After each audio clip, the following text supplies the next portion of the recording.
committee was formed to review two personnel policies, GCF and GCFR, professional staff hiring, and GDF, GDFR, support staff hiring. We are meeting tonight in compliance with CDC recommendations. The auditorium has been thoroughly cleansed and sanitized before the meeting and will be after the meeting also. All board members, employees, or other individuals in attendance are encouraged to social distance and must wear a face covering at all times. The public is encouraged to watch the meeting on our YouTube channel. After the meeting, the district will follow its previously established process by posting a video of the meeting to the district's YouTube channel, Lexington One video site, and our own website. The district is in compliance with the South Carolina Freedom of Information Act by notifying the media of the date, time, and place of the meeting. The district does tape the meeting for accuracy in preparing the minutes. Do I hear a motion to approve the agenda as presented? So moved. Do I have a second?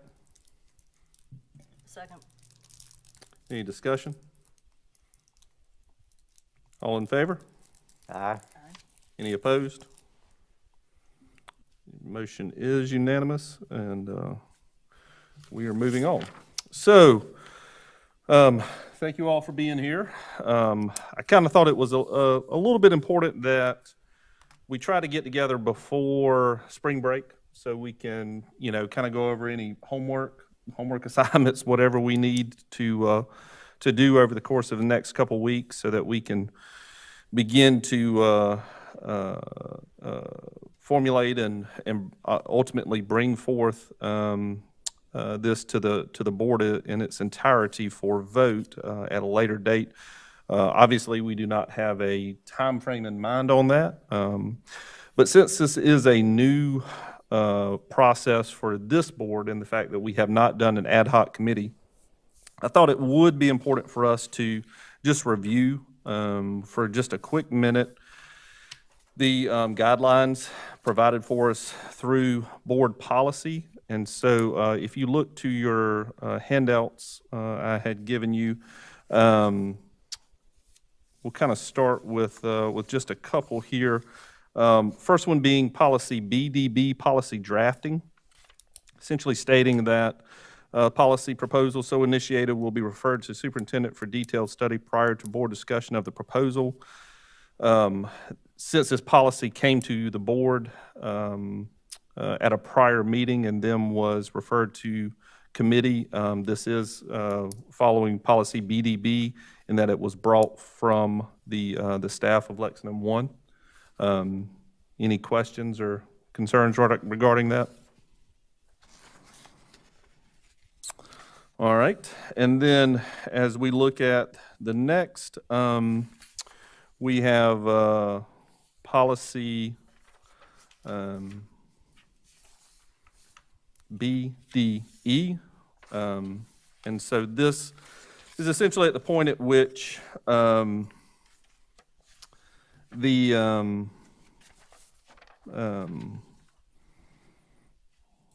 policy was referred to committee by nomination. The board chair may appoint special committees when the need arises. The function of these special committees will be fact-finding, deliberative, and advisory, but never legislative or administrative. Such committees will serve until they have accomplished their purpose and/or until they are discharged. So basically, upon completion of us taking a agreed-upon policy to the board as in its entirety, this board committee will cease to exist upon that. Any questions? Policy BBC. This was the actual formation of this board committee and was subject to board approval, which was approved at a previous board meeting. And so thus now the existence of 3 board members plus the superintendent. As far as voting members of the board, I did pull Administrative Rule BDD-R, Guidelines for Processing Policies and Regulations. If you look down to 1, 2, 3, 4, 5, fifth paragraph, it is understood that in preliminary considerations of a policy proposal, the district superintendent will be thoroughly aware of the contents of such proposal and will be involved in any decision as to whether a given proposal is to be presented to the board for consideration. To me, I basically read that as the superintendent, as a part of this policy development, and thus a voting member of this committee. Any questions or discussion regarding that?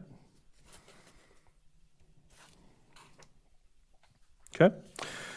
And then, basically as an extension of that, policy BDBB, staff involvement in policy development. The board will delegate to the superintendent the responsibility of seeking the advice and counsel of appropriate personnel. Provision is that the board may gain the most complete and reliable information possible on which to base decisions. And so essentially, main reason for this meeting is to begin to establish, not only what our existence is, but the goal in mind, and who that may entail regarding personnel within the district who can speak into this policy. Dr. Little, do you have and again, this is just for open discussion at this point. Is there anybody you have in mind, certain people who you think will speak well into this policy? I do. Thank you, Dr. Guyton. The person I think we should include certainly is Devonna Price, because she is our future CHR. And since these policies are both human resources related and those fall really squarely in her wheelhouse, I think it would be informative for the board to have Devonna as part of the committee. Even if it's not, I don't know about part of the committee official, like a voting member, but certainly part of, for discussion purposes and to what her knowledge and background and what she brings to the table. Sure, absolutely. Any questions regarding that? Ms. Garris, Mr. Anderson, do y'all have any input as to any additional personnel within the district who you would like to be considered for input into this? Devonna Price was the only one that I was going to suggest. Ms. Garris? No, I do not. So, sort of moving forward in the with regard to the next meeting, we will look to potentially bring in Ms. Price to the discussion, so we can have a little more expansive conversation and her be able to give us some insight. So moving on, 3.1 policy GCF and GCFR. You should have been provided a copy. Now these are obviously two copies here. One of which is the current policy, which is the copy that does not have red line changes. This is our current policy that we are currently under. And then you have the policy that was so developed by the district and then taken to the board for consideration. And you will notice the red line changes on that. Again, I wasn't looking for this meeting to be incredibly deep in the woods, if you will, on regarding the policy. But I do think it is important for us to kind of establish a framework of what we are looking to accomplish with this policy. And so I would turn it over to the committee members for input regarding high level, what are we looking to accomplish with policy GCF and GCFR? And also from your standpoint, Dr. Little, considerations for hiring practices and just what you see as potential benefits, roadblocks, so on and so forth. So if we want, we can kind of go down the line, if you will, and we can begin to develop some high-level framework for that. We can start with you, Mr. Anderson. Okay. In regards to GCF, I don't have any problems to speak of with the way that it currently is, and have absolutely no problem accepting the few changes that we have, in the modified version of that. Do you want to stick to just this one right now? Yeah, we'll just stick with this one. Yes, sir. Okay. There's really not a whole lot of difference in this particular policy, and I think that the way we're doing it, the board ratifies those hires is an okay proposition for me. Okay. Ms. Garris?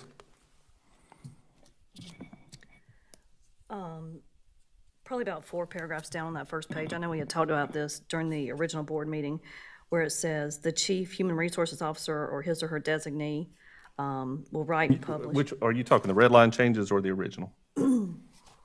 The red line changes, the Red line. draft 2020 that they gave us. Okay. So I'm about 6 or 7 paragraphs down, right before the bottom, where it starts off the chief human resources Gotcha. officer. Yes. Right. I would just like for that to say the chief human resources officer or his or her designee will write and publish all job vacancies and post them on the district's job posting website for at least 5 calendar days.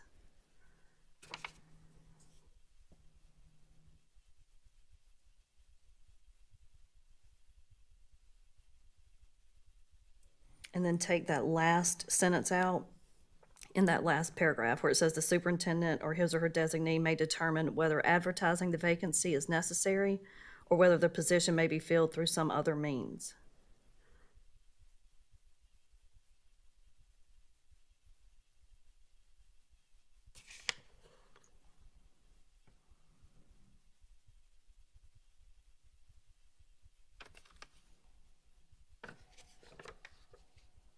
All right.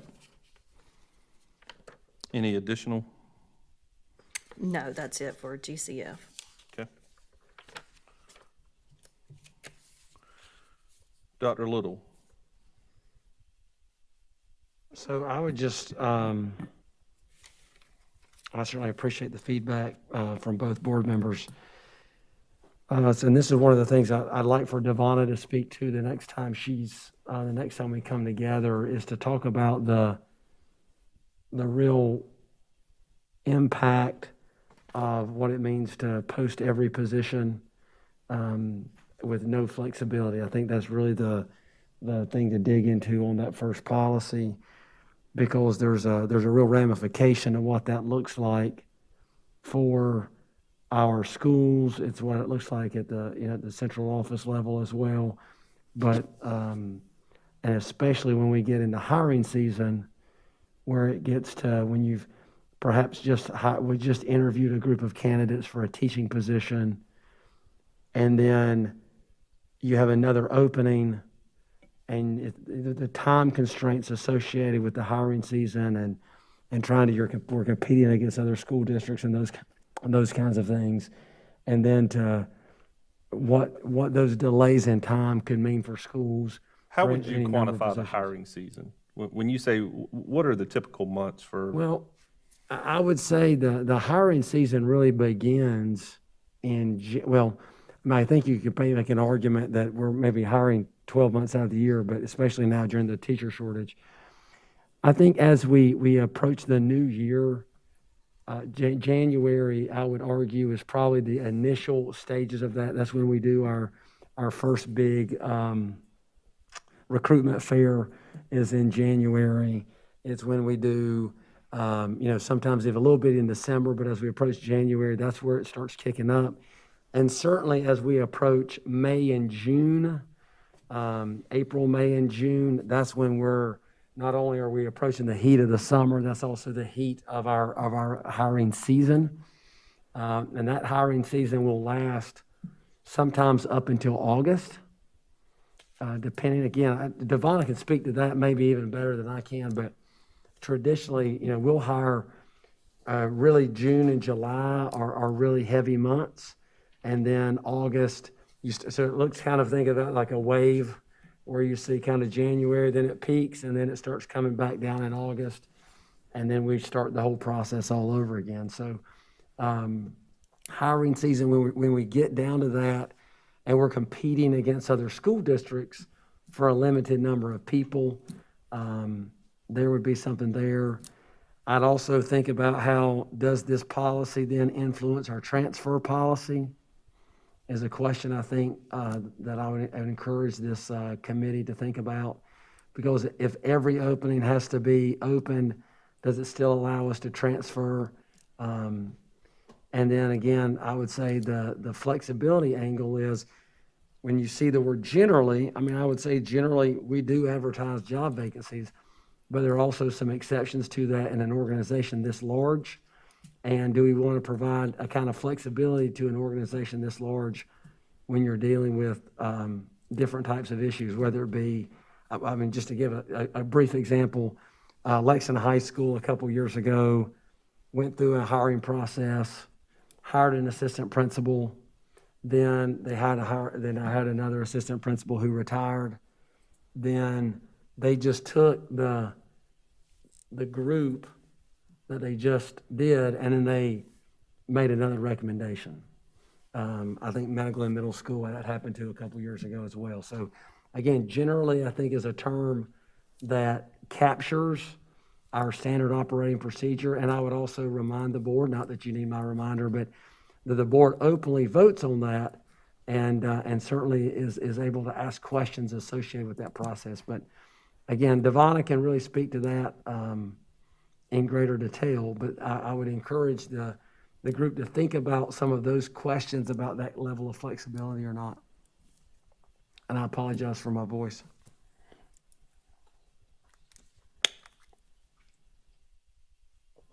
Thank you. Yeah, as far as, my feedback regarding it, I think that is kind of the hinge, if you will, on policy GCF is it almost seems like an all or none type policy. I shouldn't say none, but do you post or do you not post all vacant jobs? And I certainly understand the need for flexibility and the need for, I guess the transfer is a question. What does that look like? Is there, and Dr. Lowe, you can speak into this, is there an ability for a promotion to occur in the district without a posting of the job? I mean, is that?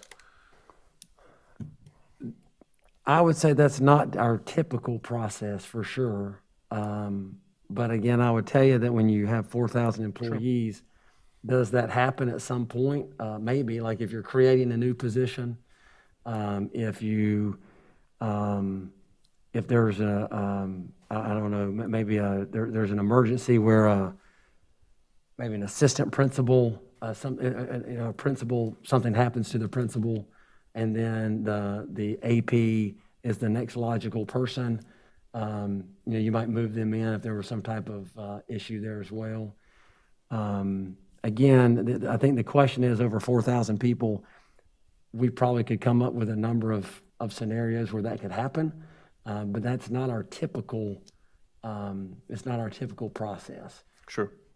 Yeah, I was actually speaking with my HR director at my office, and our current practice is posting of all jobs, and to some degree, I do find that frustrating at times when I see someone who I know would be perfect within a position, and to go through a posting, it's almost as if you want to recognize that person for doing a really good job, and you want to be able to go to them and say, you've done such a good job, we think you can sit in a different seat and do an even better job. And so the promotion, is in some ways a reward for the hard work. And interestingly, he used to work for the state of South Carolina Department of Administration, which obviously handles a lot of the HR policies for the state itself. And I went and pulled the Department of Administration. I pulled their job posting and availability. What does that look like for them? And even for them, they say that there is a provision for promotion. And they give basically 5 exclusions of things that don't have to be posted. And so I took that back to him. I said, well, if the state of South Carolina can do it, why can't we? And his response was that, well, remember that you're dealing with the state of South Carolina in that they have a very organized structure. And there are clear lines and clear paths of promotion to the next level and those kind of things. And with us, we're a young company that's growing, and so new positions are being created all the time. And so we don't have that framework of a clear path to promotion, if you will. And he said, for a company our size, now again, we're nowhere near 4,000 employees, for that. But the point being that we didn't have the clarity that the state of South Carolina would have in terms of their organizational structure. And so it kind of feels like maybe since Lexington School District 1 is such a growing and vibrant organization, that it kind of maybe lives in that gray area in there, that we do have new jobs that are being created, but there also are very clear paths to promotion, if you will, clear structure, clear organizational structure. I mean, would you agree with that? How would you view that? Well, sure. I mean, I think there's we have fairly clear buckets that we hire into. I mean, I don't know that we're, by and large, we're reinventing the wheel every year. And we hire a lot of the same kinds of people. And by that, I mean, we hire a lot of bus drivers. We hire a lot of, those are kind of classified and certified. And within those buckets, we hire a bunch of teachers. We hire a bunch of principals. And yeah, I mean, I think there is a very clear delineation about what that path forward looks like, even though, depending on the person, it can be circuitous. I think there's still an opportunity there where you understand kind of the teacher becomes assistant principal or whatever it may look like across the board. Gotcha. Yeah, I would be curious as well to know, if it's a lateral move from, say one assistant principal at one school to an open assistant principal spot at another school, would that require a job posting? And again, I kind of see both sides of the argument there. I would kind of be curious to hear thoughts, if we need to look at an all statement or a potentially even putting in clear lines of delineation of the exceptions, if you will, postings that would not be required. Does anybody have any thoughts regarding that? That sounds like that's probably the bigger issue here rather than these two policies. And I would have to say that, if you are an employee of this district, certainly being able to be promoted from within, that we have a track record of promoting from within is a plus. Mm-hmm. Because if we're not promoting from within and those aren't our first choices, then we're not doing a good job hiring people, number one. And number two is, who wants to stay if there's no chance for advancement? And that can be a slippery slope if we get onto this, to where the superintendent, basically what we're looking at doing here is taking the hiring away from the superintendent for jobs that he feels like he can fill from within. If we post these jobs, on the other hand, and we don't even interview for them because we've got somebody from within, we become the little boy who cried wolf. And I said, well, don't even apply over there because they just post those jobs, they've already got somebody in mind. So it's tough. It is a tough area to live in. Yeah, I mean, yeah. I will say also, on January the 19th, we passed policy GCE with administrative rule that says, use the exact language that I used in the beginning, the chief human resources officer or his or her designee will write and publish all job vacancy announcement and advertisements and post them on the district's job posting website for at least 5 calendar days. That was part of this bigger package of policies that we went through, and that was for professional staff recruitment. And see, when we're looking at professional staff hiring. Right. So I don't know why one policy would conflict with another. So some internal discrepancy. I don't know that I interpret it that way. Again, I'd like to get Devonna's take on that. But that's if there is an opening, we would do that part. I think what here is that if there's not an opening, that we would not do that particular thing. Did we ask Did we ask Mrs. Price to be here this evening? I didn't for this meeting, just because for, at least from my standpoint, it was, let's kind of all get on the same page, and I didn't want to tie up people's evenings if we could help it, and then, once we came up with our list of questions, then give it to whoever the superintendent appointed for that, and then we can get that information back to us at the next meeting. Okay, that's good. So just to get, if you'll hit me that policy one more time. Oh, I sent it by an email too. It's GCE, Okay, the administrative rule of that policy. so GCER, Yes. okay? Yeah, obviously, we want internal consistency regarding, our policies, so we'll pull that as well. So, really, as far as high-level questions that we have regarding policy GCF, number one, the impact of posting every, quote, vacant position. I have down the unintended consequences of posting all vacant jobs. And oftentimes it can be very hard to think through what are the unintended consequences, because you obviously didn't intend to do it. But at the same time, if we have someone like Ms. Price who can kind of speak into that may be helpful from a boots on the ground perspective. I have, does the posting of all vacant jobs interfere with our ability to compete with surrounding districts? Does this impact our transfer policy? And do we find any conflict with the proposed policy with GCE-R? Any additional questions that we have that you can think of regarding this? I would like to say, I'm sure there are other policies that need to be looked at as well, but we would have to take a long look at those. Administrative rules, CEBR, says that,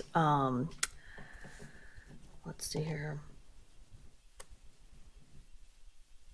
The superintendent shall recommend to the board the selection, employment, assignment, transfer, and suspension of professional and non-professional personnel. And I think there may be a couple more in there. And there's other policies that I've come across that are going to touch on some of this as well. Okay. Can you put those together and send them to us? So, Yes.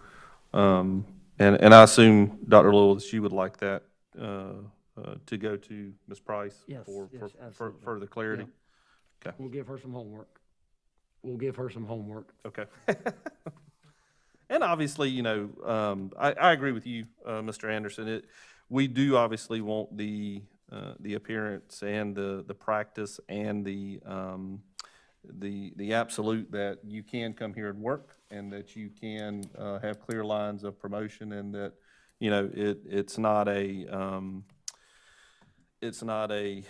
club in which you can never break into. It is something that, but I agree, there is a balance that you have to find in there that you obviously want to be able to reward And staff as well. what are we now, Dr. Little, we third largest employer in the county? I would think Lexington Medical Center, Michelin, and us. Oh, say again? Where do we fit in the ranking of employment? I think we're second, but Second. I don't have that down. But Okay. certainly Lexington Medical Center would be one. Right, For I didn't sure, know by a if good Michelin or even Nephron might have had more employees than we did. Well, Nephron's growing, but I think we're probably still number two. Yeah, Yeah, Dominion's right in there too, aren't they? Dominion. probably so, yeah. Food's probably up there too. We want to continue to be a good place to come to work. Absolutely. All right, GCFR, any comments regarding anything that stands out, again, from just a high level at this point, that we need to investigate further? Mr. Anderson? GCFR, just the administrative rule of GCF. Oh, sorry. I was changing folders. I really just don't have anything else to add to that.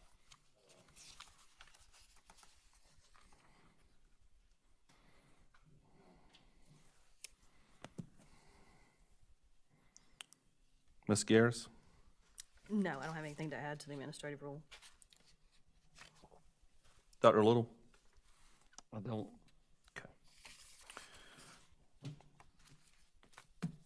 Nor do I. We'll continue to, again, we'll want to make sure it has alignment with whatever the final of GCF is. So we'll review that further. All right. Next order of business, GDF and GDFR for support staff hiring. So again, you'll find 2 copies. The one without red line changes is our current policy. The ones with is the proposed policy. Ms. Garris, regarding GDF, anything? Yes. This is the one where I'd like to add a line in the first paragraph. Take out the second sentence that says the superintendent employs all support staff and add a line at the end of that paragraph that says the superintendent will make recommendations to the board for employment. And that is based on legal advice from Andrea White that she gave us during board training, and also a copy of South Carolina Code of Laws 59/1980. Superintendent will make recommendations to the board For employment. for employment. I emailed all of you this as well.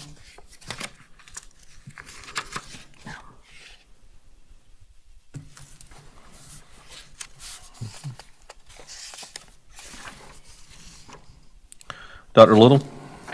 I'm sorry, is that all, Ms. Garris? Any additional Yes, that changes? was it. Dr. Little? So the one thing I would just kind of keep this in mind when we're looking through this one is that, and again, this one is different. I mean, Ms. Garris brings up the having the board ratify in terms of the question about ratification. I think that we need to consider is my understanding is about half the districts in South Carolina ratify, about half don't. But at this point, I've not found a district that ratifies as a precondition to employment. And so the one thing that, and again, I'm a broken record here and say, Devonna, I'd like for Devonna to speak to this in more practice, but something to think about when it comes to classified staff. Note when I talked about professional staff, I talked about a hiring season where we're handing out contracts right now for August. We were handing out contracts 2 months ago for August. That hiring season is not so much what we do with our classified employees. So our classified employees are more, I guess I would describe their hiring as certainly more urgent. At need. Say again? At need. Yes, so you could take a crossing guard. I just use that as an example. That may not be the world's best example, but a crossing guard. And if we just had a board meeting last week and we're trying to hire the crossing guard next week, right? Then if I look at that crossing guard and say, well, we can't bring you on until next month, until we vote on you, then we vote on them, and that person, if they're employed, would then have to give 2 weeks' notice beyond that. So it's taking a classified position, and really, again, depending on where it happens, I'm not saying every classified position would be 6 weeks, but you're delaying that person's start for at least up to 6 weeks, depending on the board meeting, depending on when you have the need, and those kinds of things. And those positions already are typically 2 weeks delayed because that person has to give some type of notice associated with it. So that's the only consideration that I would have for you there. Whether the board decides to ratify or not ratify, the bigger issue is how does that impact an ongoing hiring of any of their staff, housekeepers, bus drivers, instructional assistants, et cetera. I mean, anybody kind of who falls in that label, food service workers, where the need is there in the moment, they go through a process to hire. If the precondition is for the board to ratify for employment, then what we've done at that point is we have incredibly slowed down that process, and that process is not a season. That process is really an ongoing thing for our schools. And again, I can give you one example like that, but Devonna certainly can go in more detail. I guess one question I would have, in the districts where it is not a precondition to employment, if in fact, when the ratification comes around, essentially what is the out regarding if a member were to, potentially, or the board itself, I should say, if the board itself were to block the hiring of a support staff member, what is the out, if you will, to terminate that support staff member? I'm not sure, that might be a question we have to find out. I don't know if that's I a correct process. I could see where it would fall under probationary status until which time it's ratified by the board. And I think we're on pretty good ground within the state of South Carolina for a probationary period of a certain amount of time. But again, that would obviously require some input from HR. Ms. Garris, you were going to say something? I'm sorry. Yeah, I was going to pull that up because Andrea White went over that as well, that there have been cases where people were hired before it was ratified, Seems like I remember Yeah. her talking about that. before the board, and then they were just let go and said, well, you were never hired anyway. If they found a problem after they were hired, before it came before the board. Okay, so the out is that you're working upon condition of ratification by the board? Right. Okay, okay. And So the question we would have to ask is does that put us in this position does it put where you in a point of I'm liability? going to give up my job for that, Correct. if I'm currently employed? Yeah, if you're currently employed, if someone were to give up their job under, which I guess technically if any job you're going into, if there's a probationary status, essentially that's what we're talking about here, is a probationary status until which time it's ratified by the board. It sounds like that's how most of them operate, if you will, because they're obviously working. They're Well, obviously again, being paid. I've not found anybody that's made it a precondition of Correct. employment unless it was that example that Andrea used or Ms. White used. Well, it sounds like in the example she gave, they were still hired. And so it was not that they were not ratified prior to their employment, but they were basically released upon a turn down vote by the board, is what it I sounds think like. we need to get another legal opinion on that one. Yeah. Because I think you could be setting yourself up for something liable there, especially if I've quit my other job because you told me I had a job.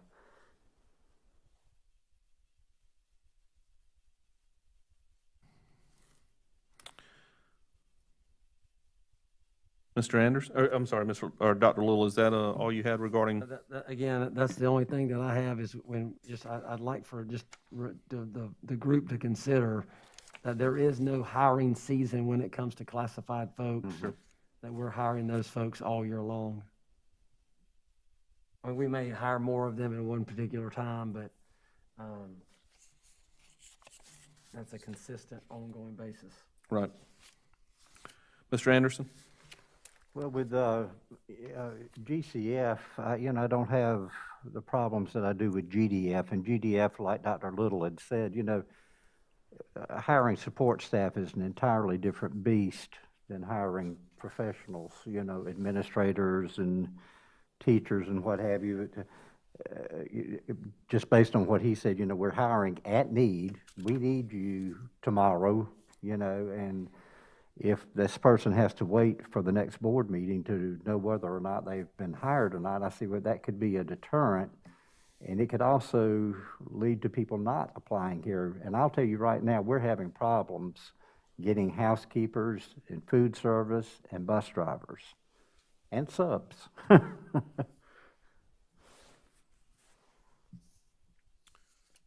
Anything else? That's really about it. I'll just say that on support staff hiring, I think that there's just absolutely nothing wrong with the superintendent being able to place those positions. That's basically what we hire him to do, you know.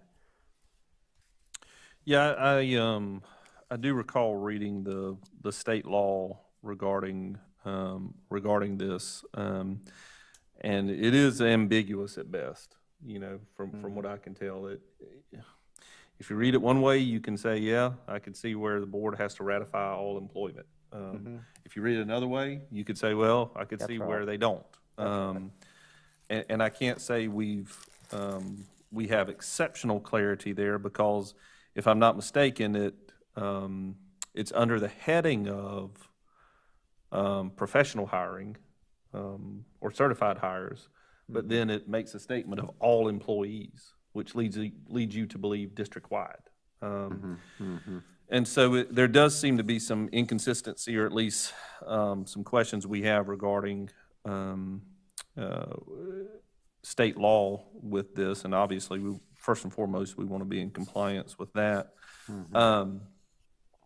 Yeah, there certainly is a temporal need, I think, to support staff hiring. It seems like the runway is not quite as long as what you would have for a certified position. You have a very short runway because you obviously, kids got to eat lunch, kids got to get to school. You look at the turnover rate in the two different categories Sure, too. You sure. know, people come here to teach, they by and large stay, you know. And I think that's a lot to do with who we are. You Right. know, I mean, this is a good place to work. And I do think as a part of this, it would be helpful if we had maybe a couple examples of this policy from each district that, you know, say 2 districts that do ratify and 2 districts that do not ratify. So that way we can, and obviously they need to be larger school districts that would be congruent with ours within the state of South Carolina, just regarding, you know, state law. But it may be helpful for us to compare the two and just kind of see where things kind of shake out. We can do that. So could I make a motion here? I would like to make a motion that we convene again after reporting back to the board at our next board meeting with our findings from tonight. But I'd like for us to convene again, and I'd like to see if we can have an employment attorney sit down with us. And let's talk about state law and our policies and make sure that we're all on the same page with that. Okay. Yeah, we got, Mr. Stacy gave us their attorney's take on that.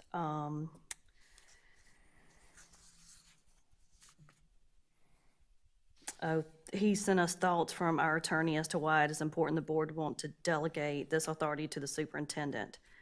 And so I think, yeah, I included that in the email that I sent you all. He had sent us that after the last board meeting as well. Ms. Garris, is that from Mr. Duff's office? No, Alan Smith's office. Yes. yes, Alan Smith. Okay. So yeah, well, first let's address the motion. So we have a motion regarding bringing in an attorney to discuss additional guidance with regard to state law and these policies. Do I have a second? I'll second for discussion. Discussion?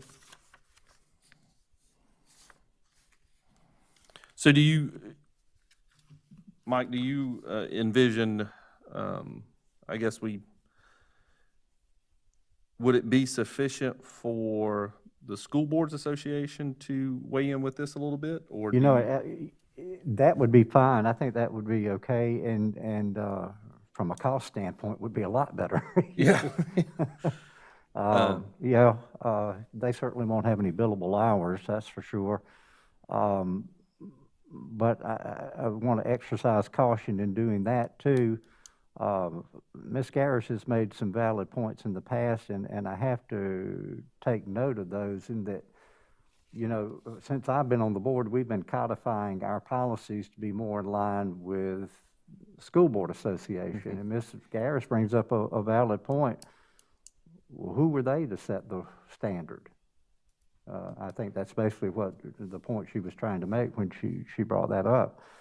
I don't want them to lead us down the same path. I A guess is predetermined what- path, Yeah, what you're saying. yeah. Um, But, I mean, that might be a good place to start, though.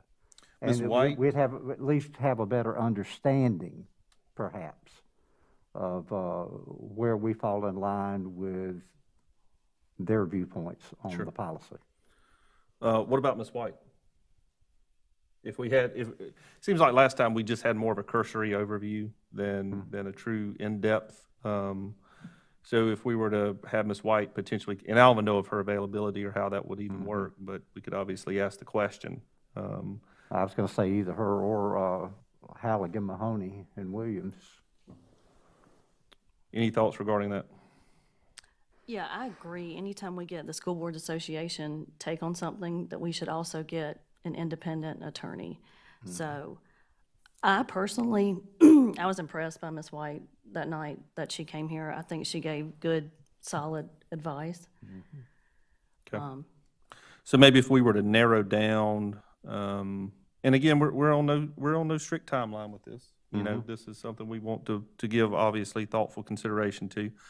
And so after we get feedback from Ms. Price regarding some of these questions, potentially we can narrow this down to some very specific questions regarding the attorney. That's good. Dr. Little, let me ask you, why did this come to us to begin with? What were we just updating the policies, or is this part of that codification process? I or- believe that's what it was. I don't know that there are, In you other just words, see we some of opened the a can of language needed to worms. be updated. Say again? I said, in other words, we opened a can of worms. Yeah, I mean, I think some of it was some of the language associated with, you know, just small things, even like the support staff where you're not doing principles, but you're updating the language. I think there's just an updated language associated with our human resources practices that need to be aligned. Right, so GCF was updated to identify that hiring is a function of human resources. It indicated that hiring practices such as background checks were moved to a new policy, which was GBEBDA. And GCF revised the hiring practice to notify all applicants if they are not selected. And it also included changes to the hiring process, such as principals and other administrators handling all applicant screenings. That was on GCF. Okay. Gotcha. So we have a motion and a second. So we do need to take a vote regarding, and again, we have not identified the exact personnel at this point, or exact person, but as far as bringing in outside attorney opinion, all those in favor, please say aye. Aye. Aye. Any opposed?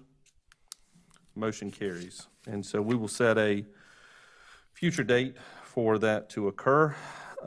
Looking at GDFR, Ms. Garris, any questions, concerns regarding GDFR? No, I had no suggestions for that one. Okay. Dr. Little? I do not.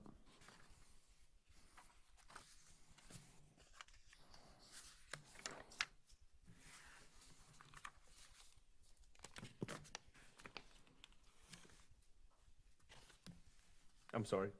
I'm sorry, I do not. Oh, I'm sorry. Okay, I'm sorry. I thought you said let me look. No, my voice is not quite working. Mr. Paula's Anderson? got the best of I'm it. good on this one. Okay. Everything's good. So that'll conclude tonight's discussion regarding these policies. Obviously, we have some, Dr. Guyton, do you mind summarizing the GDFR questions the same way you yeah, did so the GDF, I'm sorry, GDF. yep, so GDF, I have, number one, ratification of support staff by board. And the question being, number one, is that something we wish to amend to? Furthermore, as a secondary to that, does it need to be a precondition to employment? Secondly, what would be the unintended consequences of this? Thirdly, does this fall under potentially a probationary status, until which time they would be ratified by the board? If it were not a precondition to employment?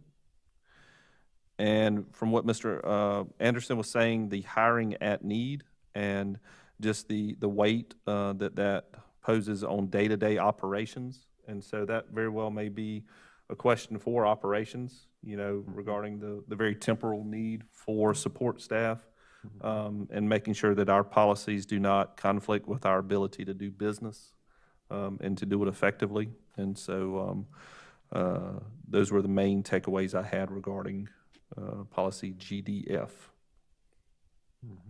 And then we said pulling, and honestly, for both of these policies, it probably wouldn't be a bad idea to have a sampling of some other board policies regarding these, from some of the larger school districts in South Carolina, just so we can kind of compare notes and see how things flow from one district to another. All right. Well, I certainly appreciate everybody's time this evening. Again, I thought it was kind of important for us to be able to come together at least before spring break, so we can have some things to talk about and discuss beforehand, and then sort of chew on it over the next time. If possible, I would like to go ahead and set the next meeting. According to one of our policies, it is recommended that we set it at this time.